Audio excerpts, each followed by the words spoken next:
ஒரு 100 கிராம் புடலங்காய் அரிஞ்சு ஒரு 500 ml தண்ணியில் போட்டு கொதிக்க விட்டு நல்லா 100 ml சுண்டி இறக்கி தண்ணீர் இருந்தால் கொஞ்சம் போட்டுங்க ஒரு 25 ml. ஆமாம், போட்டு இறக்கி வடிகட்டி தனி ஃபில்டரில் நீங்கள் காலை மாலை வெறும் வயிற்றில் ஒரு 11 நாள் குடிச்சிங்கன்னா வயிறு அற்புதமாக சுத்தமடையும்.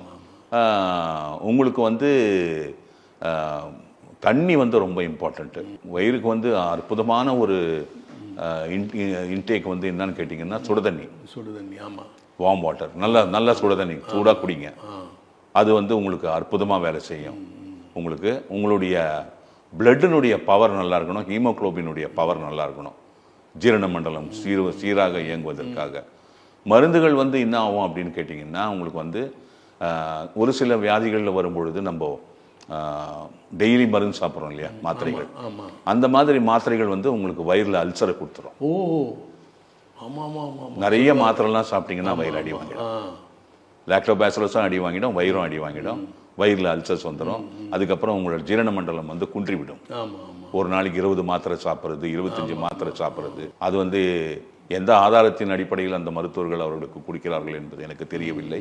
ராட்டிஃபைட் கெமிக்கல் சிந்தட்டிக் மாலிகூல்ஸ் என்று வரும்பொழுது நம்மளுக்கு உடலுக்கு ஒவ்வாத இந்த ரசாயன பொருட்கள் நம் உடலில் தினந்தோறும் உள்ளே வருவதனால் முதலில் அடிபடுவது உங்கள் ஜீரண மண்டலம் முற்றிலுமாக அடிபட்டு சாப்பிடவே முடியாது. அதெல்லாம் இருக்கு.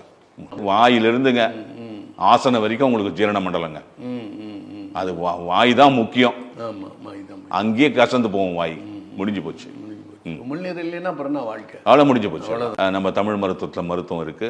உணவுல வந்து நீங்க இந்த மாதிரி குடல் சம்பந்தப்பட்ட பிரச்சனைகள் வந்து விட்டாலே நீங்கள் தவிர்க்க வேண்டிய உணவுகள் முட்டை, இந்த மாமிச உணவுகள் சாப்பிடக்கூடாது, பழைய சோறு சாப்பிடக்கூடாது, பால் குடிக்கக்கூடாது, மில்க் ஷேக், ஐஸ்கிரீம் வரக்கூடாது, இளநீர், நுங்கு, தர்பூஸ் பழங்கள், கரும்பு சாறு வரக்கூடாது, சர்க்கரை, வெல்லம், பனை வெல்லம், நாட்டு சர்க்கரை வரக்கூடாது, தயிர் வரக்கூடாது.